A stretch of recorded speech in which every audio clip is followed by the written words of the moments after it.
बत्तख का बदसूरत चूजा। The ugly duckling. ये एक रोशन मौसम गर्मा की दोपहर थी। माँ बत्तख ने अंडे देने के लिए तालाब के करीब एक दरख्त के नीचे एक खूबसूरत जगह तलाश कर ली थी। इसने 5 अंडे दिए। अचानक इसे एहसास हुआ कि 5 अंडों में से एक अंडा मुख्तलिफ था। वो थोड़ी परेशान हो गई, लेकिन इसने उनके फटने का इंतजार किया। एक खूबसूरत सुबह आखिरकार एक करके सारे अंडे फट गए। सारे बच्चे अंडों से बाहर आ गए।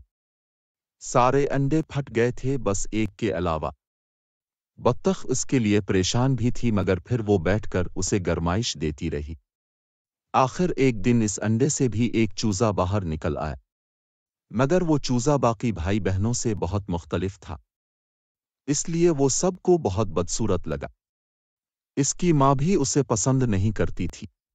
वो अपनी माँ और बाकी भाई बहनों के साथ रहता तो था, लेकिन सब इससे दूर भागते थे। कोई उसके साथ नहीं खेलता था। एक दिन इसने खुद को पानी में देखा। इसे अपनी शक्ल बाकी भाई बहनों से मुख्तलिफ लगी। फिर उसे समझ आया कि कोई उसे पसंद क्यों नहीं करता। उसने फैसला किया कि वो उन सब से दूर चला जाएगा। वो अकेला ही जंगल में यहाँ वहाँ भटकने लगा। सर्दियों का मौसम शुरू हो गया था, लेकिन इसके पास कोई घर नहीं था। वो बत्तख के एक खानदान को देखकर उनके पास चला गया, मगर उन्होंने भी उसे पसंद नहीं किया और उसे अपने साथ रखने से इनकार कर दिया।